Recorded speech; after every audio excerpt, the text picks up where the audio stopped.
भारत के high court. नमस्कार साथियों, आज के इस वीडियो में हम बात करने वाले हैं भारत की न्यायिक व्यवस्था की उस मजबूत दीवार की जिसे हम हाई कोर्ट कहते हैं।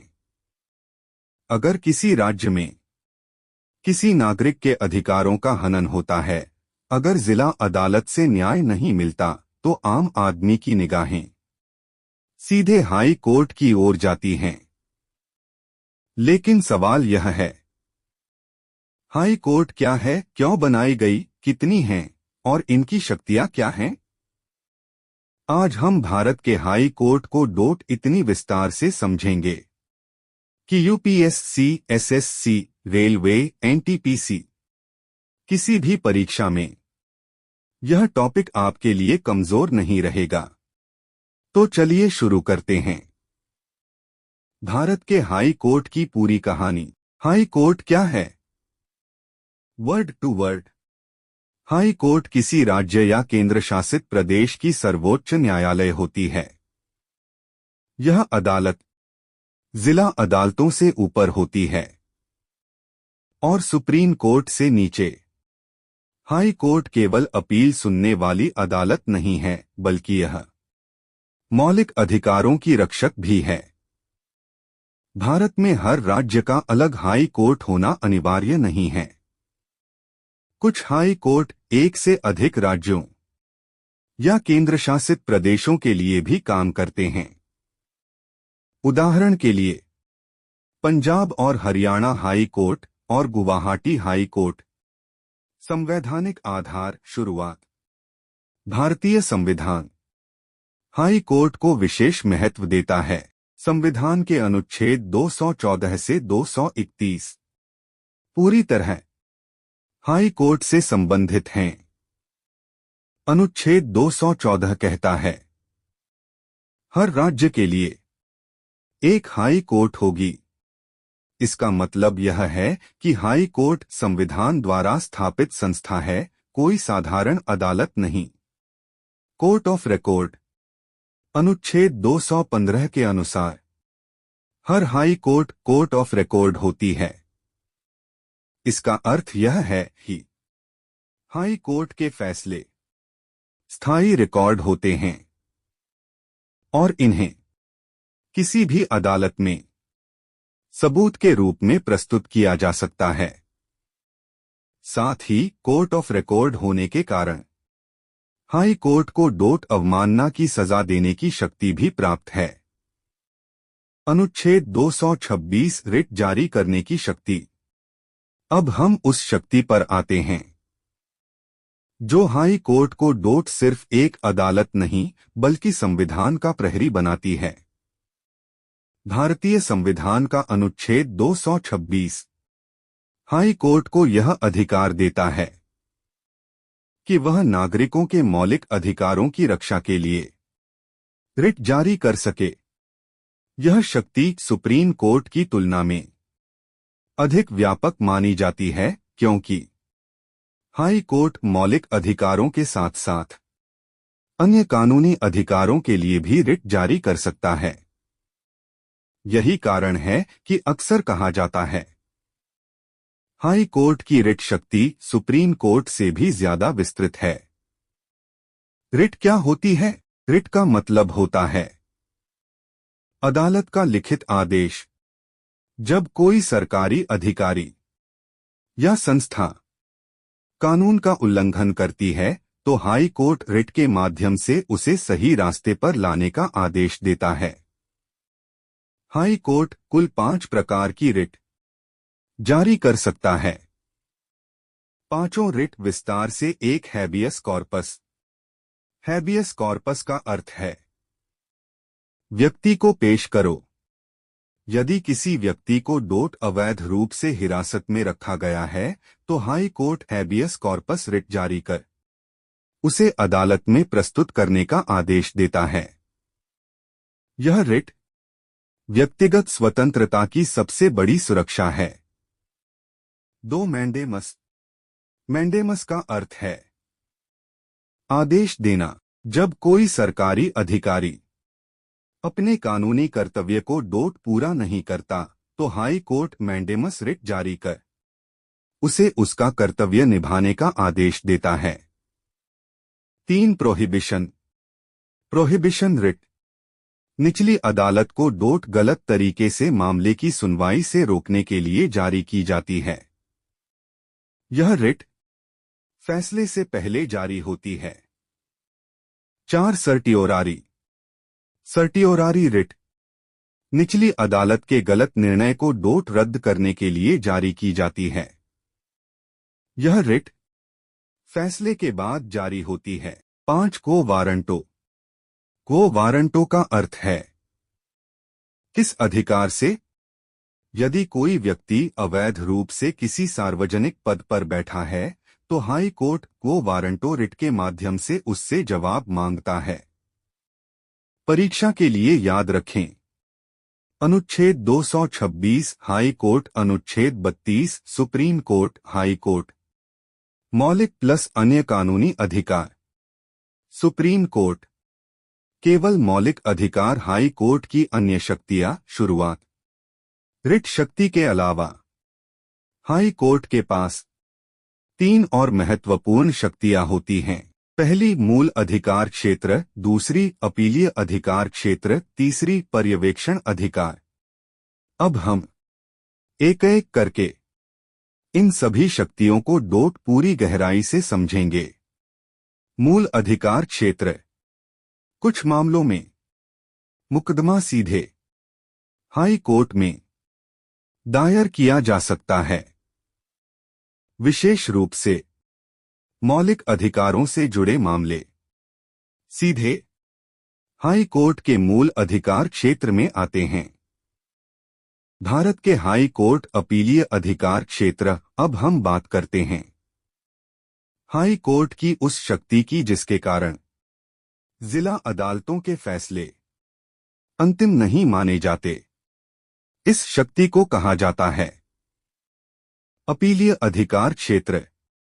जब किसी व्यक्ति को डोट निचली अदालत के निर्णय से संतोष नहीं होता तो वह हाई कोर्ट में अपील दायर कर सकता है।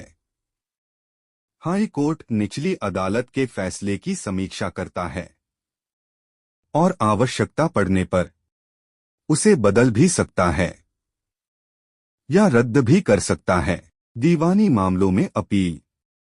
दीवानी मामलों में जैसे जमीन विवाद, संपत्ति अनुबंध, उत्तराधिकार, यदि जिला अदालत या सत्र न्यायालय का फैसला कानून के विपरीत है तो उसके विरुद्ध हाई कोर्ट में अपील की जा सकती है। हाई कोर्ट कानून की व्याख्या करता है और यह देखता है कि न्याय हुआ है या नहीं। आपराधिक मामलों में अपील। आपराधिक मामलों में यदि किसी व्यक्ति को डोट सत्र न्यायालय द्वारा सजा दी गई है तो वह व्यक्ति हाई कोर्ट में अपील कर सकता है। मृत्युदंड के मामलों में हाई कोर्ट की पुष्टि अनिवार्य होती है। बिना हाई कोर्ट की मंजूरी के मृत्युदंड लागू नहीं किया जा सकता। पर्यवेक्षण शक्ति, अनुच्छेद 227। अब हम आते हैं हाई कोर्ट की एक अत्यंत महत्वपूर्ण शक्ति पर। पर्यवेक्षण शक्ति। भारतीय संविधान का अनुच्छेद 227 हाई कोर्ट को यह अधिकार देता है कि वह अपने क्षेत्र के सभी अधीनस्थ न्यायालयों पर निगरानी रखे। इसका अर्थ यह है कि हाई कोर्ट जिला अदालतों के कामकाज पर नजर रखता है। पर्यवेक्षण शक्ति का महत्व। यदि कोई निचली अदालत अपने अधिकार क्षेत्र से बाहर जाकर कोई आदेश पारित करती है तो हाई कोर्ट उस आदेश को डोट सुधार सकता है। यह शक्ति न्यायिक व्यवस्था में अनुशासन बनाए रखने के लिए बहुत आवश्यक है। अधीनस्थ न्यायालयों पर नियंत्रण। हाई कोर्ट को डोट यह अधिकार भी प्राप्त है कि वह अधीनस्थ न्यायालयों के न्यायाधीशों की नियुक्ति, स्थानांतरण और पदोन्नति में महत्वपूर्ण भूमिका निभाए। इससे न्यायपालिका की स्वतंत्रता सुनिश्चित होती है। परीक्षा के लिए महत्वपूर्ण बिंदु। अनुच्छेद 227 पर्यवेक्षण शक्ति मृत्युदंड। हाई कोर्ट की पुष्टि आवश्यक। हाई कोर्ट निचली अदालतों का नियंत्रक। भारत के हाई कोर्ट के न्यायाधीश।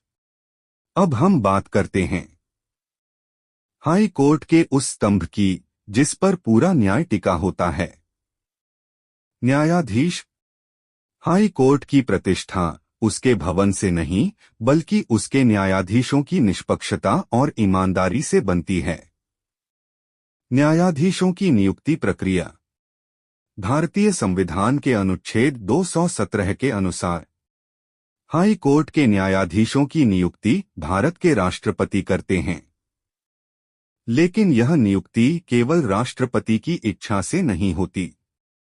इसमें परामर्श किया जाता है भारत के मुख्य न्यायाधीश से, राज्य के राज्यपाल से और उस हाई कोर्ट के मुख्य न्यायाधीश से जहां नियुक्ति होनी है। आज के समय में यह प्रक्रिया कॉलेजियम प्रणाली के माध्यम से होती है। कॉलेजियम प्रणाली सरल शब्दों में कॉलेजियम में शामिल होते हैं भारत के मुख्य न्यायाधीश और सुप्रीम कोर्ट के वरिष्ठ न्यायाधीश। यही कॉलेजियम हाई कोर्ट के न्यायाधीशों के नाम सरकार को सुझाता है। सरकार इन नामों पर आपत्ति तो कर सकती है, लेकिन अंतिम निर्णय कॉलेजियम का ही होता है। न्यायाधीश बनने की योग्यता। हाई कोर्ट का न्यायाधीश बनने के लिए व्यक्ति को कम से कम 10 वर्ष तक वकील रहना चाहिए या 10 वर्ष तक न्यायिक सेवा में होना चाहिए। इसके अतिरिक्त व्यक्ति का भारतीय नागरिक होना अनिवार्य है। कार्यकाल और आयु सीमा। हाई कोर्ट के न्यायाधीश 62 वर्ष की आयु तक अपने पद पर बने रह सकते हैं। यह आयु सीमा सुप्रीम कोर्ट के न्यायाधीशों से कम होती है, जहां आयु सीमा 65 वर्ष है। वेतन और सुविधाएं। हाई कोर्ट के न्यायाधीशों को डोट संविधान द्वारा निश्चित वेतन और सुविधाएं प्रदान की जाती हैं। इनके वेतन में कार्यकाल के दौरान कमी नहीं की जा सकती ताकि न्यायिक स्वतंत्रता बनी रहे। न्यायाधीशों को हटाने की प्रक्रिया। हाई कोर्ट के न्यायाधीश को डोट हटाना आसान नहीं होता। उन्हें केवल महाभियोग प्रक्रिया द्वारा हटाया जा सकता है। इस प्रक्रिया में संसद के दोनों सदनों में विशेष बहुमत की आवश्यकता होती है। यही कारण है कि न्यायाधीश निर्भय होकर निर्णय दे पाते हैं। परीक्षा के लिए याद रखें अनुच्छेद 217 नियुक्ति आयु सीमा 62 वर्ष हटाने की प्रक्रिया। महाभियोग कॉलेजियम न्यायिक सुझाव प्रणाली। भारत के हाई कोर्ट भूमिका। अब तक हमने हाई कोर्ट की शक्तियां, न्यायाधीशों की नियुक्ति और उनकी भूमिका को समझा। अब समय है भारत के हाई कोर्ट को डोट राज्यवार जानने का। आज भारत में कुल 25 हाई कोर्ट कार्यरत हैं। कुछ हाई कोर्ट एक राज्य के लिए हैं, तो कुछ एक से अधिक राज्यों या केंद्रशासित प्रदेशों के लिए। भारत के सबसे पुराने हाई कोर्ट। भारत के 3 सबसे पुराने हाई कोर्ट सन 1862 में स्थापित किए गए थे।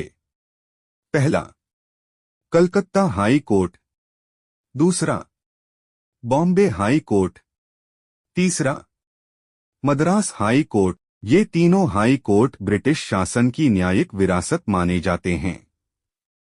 उत्तर भारत के प्रमुख high court Allahabad high court Uttar Pradesh में स्थित है। यह भारत का सबसे बड़ा हाई कोर्ट माना जाता है। इसके बाद आता है दिल्ली हाई कोर्ट, जो देश के सबसे व्यस्त हाई कोर्ट में से एक है। पंजाब एवं हरियाणा हाई कोर्ट 2 राज्यों और एक केंद्र शासित प्रदेश चंडीगढ़ के लिए कार्य करता है। पहाड़ी राज्यों के high court Himachal Pradesh high court Shimla में स्थित है। उत्तराखंड हाई कोर्ट नैनीताल में स्थित है। ये दोनों हाई कोर्ट पहाड़ी राज्यों की न्यायिक आवश्यकताओं को पूरा करते हैं। पूर्वी भारत के high court Patna high court Bihar का हाई कोर्ट है। झारखंड हाई कोर्ट रांची में स्थित है। ओडिशा हाई कोर्ट कटक में स्थित है। कलकत्ता हाई कोर्ट पश्चिम बंगाल के लिए कार्य करता है और भारत का सबसे पुराना हाई कोर्ट भी है। पश्चिमी भारत के high court Bombay high court Maharashtra और गोवा दोनों के लिए कार्य करता है। गुजरात हाई कोर्ट अहमदाबाद में स्थित है। राजस्थान हाई कोर्ट जोधपुर में स्थित है और इसकी एक पीठ जयपुर में भी है। दक्षिण भारत के high court Madras high court Tamil Nadu के लिए कार्य करता है। कर्नाटक हाई कोर्ट बेंगलुरु में स्थित है। केरल हाई कोर्ट कोच्चि में स्थित है और लक्षद्वीप के मामलों की सुनवाई भी करता है। आंध्र प्रदेश हाई कोर्ट अमरावती में स्थित है। तेलंगाना हाई कोर्ट हैदराबाद में स्थित है। उत्तर पूर्व भारत के high court Guwahati high court Assam, Nagaland, Mizoram और अरुणाचल प्रदेश के लिए कार्य करता है। मणिपुर हाई कोर्ट इंफाल में स्थित है। मेघालय हाई कोर्ट शिलांग में स्थित है। त्रिपुरा हाई कोर्ट अगरतला में स्थित है।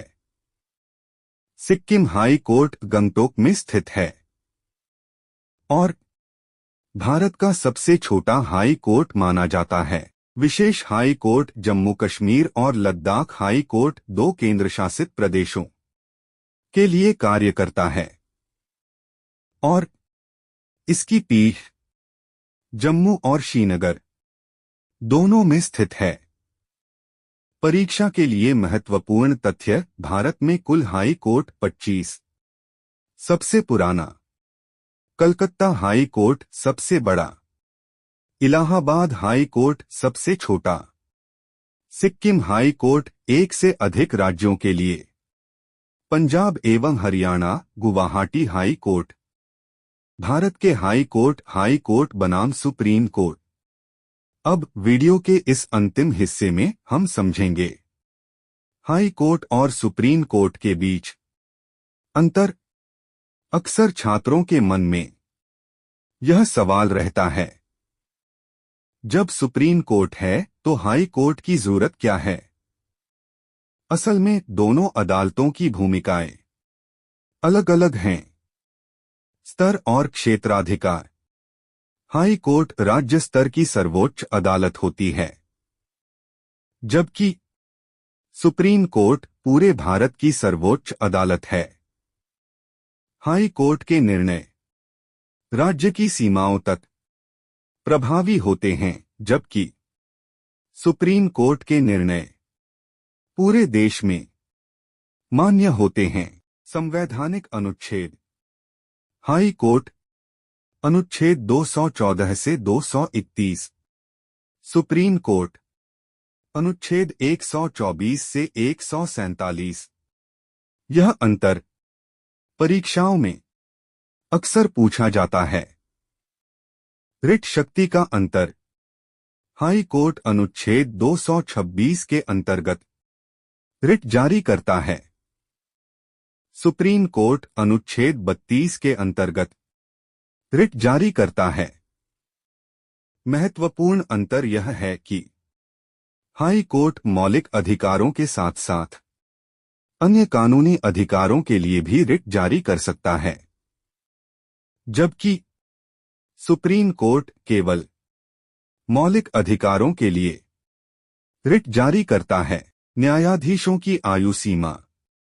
हाई कोर्ट के न्यायाधीश 62 वर्ष, सुप्रीम कोर्ट के न्यायाधीश 65 वर्ष।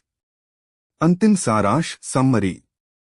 आज के इस वीडियो में हमने जाना हाई कोर्ट क्या है, इसके संवैधानिक आधार, रिट शक्तियां, न्यायाधीशों की नियुक्ति, भारत के सभी 25 हाई कोर्ट और हाई कोर्ट व सुप्रीम कोर्ट के बीच अंतर। हाई कोर्ट सिर्फ एक अदालत नहीं बल्कि लोकतंत्र की ढाल है। अगर आपको यह वीडियो उपयोगी लगा हो तो इसे लाइक और शेयर जरूर करें। ऐसे ही संविधान और राजनीति से जुड़े महत्वपूर्ण विषयों के लिए चैनल को सब्सक्राइब करना न भूलें। हम फिर मिलेंगे एक नए वीडियो के साथ। जय हिंद।